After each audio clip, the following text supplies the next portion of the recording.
Hello friends, അടുത്ത എപ്പിസോഡിൽ നിശാന്തിന്റെ coat കയ്യിലെടുത്ത് കല്യാണി പറഞ്ഞു, ഇത് ആ എന്റെ മാനം കാത്ത ആളുടെ കോട്ടാണിത്.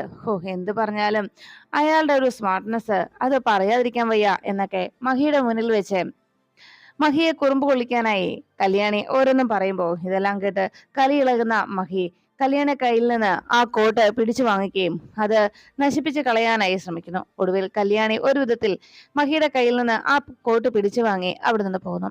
അതിനുശേഷം ബ്രേക്ക്ഫാസ്റ്റ് കഴിക്കാനായി എല്ലാവരും ടേബിളിനരികിലേക്ക് എത്തിയപ്പോ രൂപയും രമാദേവിയും ഒപ്പം അർജുനും ഭക്ഷണം കഴിക്കാനായി ടേബിളിനടുത്ത് എത്തിയപ്പോഴേക്കും ഐശ്വര്യലക്ഷ്മി കഴിക്കുവാനായിട്ട് അവിടേക്ക് വരുമ്പോൾ ഭക്ഷണം വിളമ്പിക്കൊണ്ടിരിക്കുന്നത് കല്യാണിയായിരുന്നു. കല്യാണിയെ കണ്ടതും ഐശ്വര്യ ഭയങ്കര അഹങ്കാരത്തോടു കൂടി ടേബിളിനടുത്തേക്ക് പോകാൻ തുടങ്ങുമ്പോൾ ഐശ്വര്യയെ നോക്കി കല്യാണി കുറച്ചു മുൻപ് താൻ പറഞ്ഞ കാര്യങ്ങൾ ഓർമ്മയുണ്ടോ എന്ന് നോക്കുന്നു.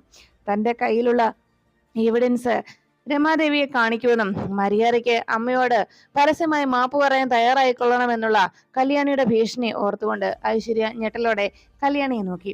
തൊട്ടടുത്ത് ആകെ ക്ഷീണിച്ചു നിൽക്കുന്ന സീതയെ കണ്ടതും ഇത് എല്ലാവർക്കും മുന്നിൽ വെച്ച് താൻ അമ്മയോട് ക്ഷമ ചോദിക്കുന്നതിന് വേണ്ടി അവൾ മനഃപൂർവ്വം അമ്മയെ കൊണ്ടുവന്നതാണെന്ന് ഐശ്വര്യ മനസ്സിലാക്കുകയും ഒടുവിൽ ക്ഷമ ചോദിക്കാതെ വേറെ വഴിയില്ല എന്ന് മനസ്സിലായ ഐശ്വര്യ മറ്റുള്ളവരുടെ കണ്ണിൽപ്പെടാതെ പതിയെ തന്റെ കയ്യിൽ നിന്ന് ക്ലിപ്പ് താഴെ വീണതുപോലെ അഭിനയിക്കുകയും ക്ലിപ്പ് എടുക്കാനായി കുനിഞ്ഞ ഭാവത്തിൽ സീതയുടെ കാലിൽ തൊട്ട് അപേക്ഷിക്കുകയും തന്നോട് ക്ഷമിക്കണമെന്ന് കാല് പിടിച്ച് മാപ്പ് ചോദിക്കുകയും ചെയ്യുന്ന കാഴ്ച കണ്ട് സീതയ്ക്ക് ഇതെന്താ ഐശ്വര്യ ചെയ്യുന്നതെന്നറിയാതെ ഞെട്ടലോടെ സീത ആ കാഴ്ച കണ്ട് നോക്കി നിൽക്കുമ്പോൾ തന്റെ അമ്മയുടെ കാല് വീണ് മാപ്പ് ചോദിക്കുന്ന ഐശ്വര്യയെ കൊണ്ട് മാപ്പ് ചോദിച്ചതിന്റെ സന്തോഷത്തിൽ കല്യാണി സീതയെ നോക്കി പുഞ്ചിരിച്ചു.